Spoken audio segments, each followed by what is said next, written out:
Foxy ones, and welcome to the very first episode of the new FOXYBITS Podcast. I am your host, FOXY Jazzabelle. Thank you for tuning in wherever you are, whenever you are. So, originally, this idea for FOXYBITS was going to be on Periscope, but since Periscope is technically no more, I've decided to bring in FOXYBITS as a podcast. So it'll be available hopefully wherever, on whatever platform folks listen to podcasts. I'm also recording this to be uploaded to my YouTube channel. So for this inaugural first episode, we're going to talk about bad faith actors, more specifically the rapper DaBaby. Him and his abuser bestie, Tory Lanez, are going to be the teachable moments fodder for this episode. Before I get into it, let me just explain a bit what I mean with FOXYBITS. This is a podcast that is, the purpose would be to try to deliver as much helpful commentary and also helpful information as possible within a relatively short time frame. I'm trying to keep this podcast at about 30 minutes, hence the word bits, Foxy and bits.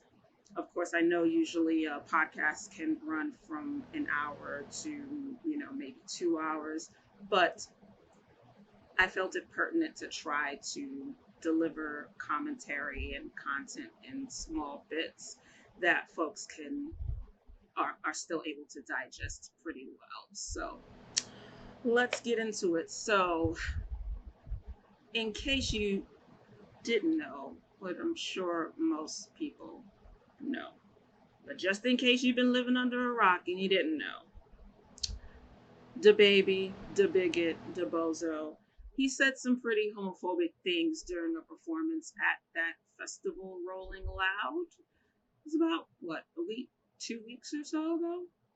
Who knows? Time just seems to meld together during a Panasonic, so, But yeah, he said some pretty homophobic things during that performance, and then a couple of days later, he posted his version of an apology on his Instagram. Then days after posting that on Instagram, he put out a music video where he uses HIV/AIDS as an insult in the rap lyrics. And then he posted some condescending message at the end of his video. Then about a day or so after that, he deleted the fake apology that he put up on his Instagram, showing himself to be what is known as a bad faith actor. Now, what is that? Let's break it down. A bad actor is a person who engages intentionally in deception and dishonesty. So I guess another term for that would be a liar. But in the case of, Kirk DaBigot, he barely paid lip service as to not, it was pretty much just to not do more significant damage to his brand than he did with his dumbass comment at the festival. And also that apology that he posted on his Instagram that he later deleted, it wasn't really an apology. And then he took down the faux apology as soon as he put that music video out. So what makes Kirk a bad faith actor? What makes him a bad faith actor is the lip service that he gave to the public via that faux apology. It's a faux apology because he didn't specifically state, I'm sorry for what I said and the harm that I've caused and the disinformation that I put out there and for perpetuating homophobia. he expressed entitlement to being taught on how to be less bigoted. And then he doubled down on that bigotry in a music video, and then had the nerve to put up "Don't Fight Hate with Hate" in rainbow colors at the end of that music video. And the icing on the cake with that was apologies for being me in the same way you want the freedom to be you. Yeah, so not only does Kirk not feel sorry for his homophobia, his bigotry, he basically compared being held accountable for his actions to the very real struggle that LGBTQ plus people have struggled with for our humanity to be recognized. And he did all this in the most condescending, backhanded slap, petty way. And not petty ha-ha, petty cry, and trying to, deflect from your shit via the whole freedom thing as a red herring. But more on that later. This whole thing has been the biggest display of being able to get out of your own way for the bag that I've seen in a while. And plenty of celebrities have been getting in their own way, getting in their own way of protecting the bag. They secure the bag, but then they show themselves for what they really are, and they just fumble it. But this has been spectacular. So, I'm not against people showing who they are in real life. By all means, I want Kirk to keep outing himself as a bigot. I want people who are bigoted to continue to out themselves. I'm fine with people showing everyone who and what they truly are. The only advice I would give to DaBozo is to don't bother with all the rigmarole just for the sake of PR. Just go ahead and be yourself, Kirk. Contrary to this current panic narrative of cancel culture, you are more than free. You have all the freedom in the world to be yourself. So please continue to be yourself. And myself and the masses, the mob, as some people call us, gothics, we also have all the freedom to hold you accountable for being the anti-queer, anti-Black woman, domestic abusing and abuse enabling fuckboy you truly are. Part 2 to this. So when DaBozo was getting read for filth and made his little apology, his domestic abuser bestie, Canadian rapper and short fuckboy Tory Lanez, made a little tweet in defense of Kirk, doing the usual song and dance about free speech, free speech, asking, when did rap become so political that you can't speak your mind or have an opinion? Really, my dude? Like, really, my nigga? Like, this, oh God. In 2021, we're still doing this. First of all, the first part, when did rap become so political? God, this complaint of things we enjoy. When did rap become so political? When did comic books become so political? I'm going to shout this from the mountaintops until I'm blue in the face.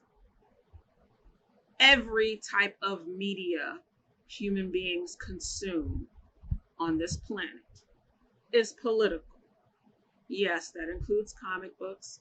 Yes, that includes magazines, newspapers, short stories, fiction, nonfiction, movies, short films, music especially. You know, to complain about rap being too political when when rap was birthed talking about social justice issues, it's just so ugh, ugh. Anyway, this bullshit is not new. It's an age-old tactic to divert attention from what his friend DaBumBum said so he could escape accountability. It's called the red herring. Now, what is that? A red herring, which I've told about on my Twitter, twitter.com/FOXY Jazzabelle, excuse me. The red herring is a logical fallacy where something is used to mislead and redirect attention from the real issue or argument to a topic that is wholly irrelevant or has superficial relevance to the real issue or argument at hand. So, Tory attempted to use free speech as the agent to redirect attention from the bigoted things his fuckboy friend said and did. And because free speech, as even as a regular person, but as a celebrity especially, it's still such a moral panic type of issue, especially now, cancel culture. It has the ability to keep everyone in this Bermuda Triangle of accountability conversations that can just go on and on and on. And folks, it's, and just completely divert folks' attention from the actual offending incident. Now, what makes what Tory did so insidious and a bit anger-inducing in me is that free speech is not the issue, because people are free to say and do whatever the fuck they want. It is irrelevant to what the bozo said and did at that concert. And by trying to redirect people's attention, he knows that it will not only take eyes off his friend, it misleads others on what the fucking actual issue was, which was Kirk's blatant ignorance and anti-queer sentiments via his comments and his arrogant behavior in being an ignorant bigot. Ignorant bigot, that might be redundant. Basically, Tory was being deliberate with the shit. He was being deliberate with that tweet. He knew what he was doing, and he did it because he thinks motherfuckers are stupid. Bottom line, he does not respect anyone's intelligence. And he's telling you so to your face, to our faces. Just like how he blatantly lied about assaulting Megan Thee Stallion and shooting her in the feet. And then goes on to accuse people on Twitter of not fact-checking shit, when the lie that he told can be fact-checked with a less than 2-minute Google search on fucking Nubia and Beyonce's internet.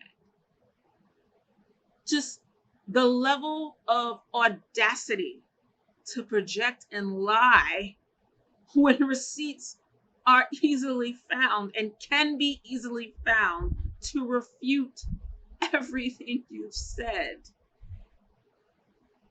The audacity is fucking gargantuan. And these niggas need to be knocked off these pedestals. This bullshit needs to be challenged. And that is what I intend to do with this podcast. This podcast, of course, will talk about other things, but it's obvious that in this age of post-truth and alternate facts, aka misinformation, or more intentionally disinformation, folks who have a platform whether it's significant or not, I think we do have a bit of an obligation or a duty to combat this disinformation, because it just contributes to people remaining ignorant, and especially in this time with the panini press, with all the disinforming that that American conservatives of all flavors are engaging in. It has concrete consequences.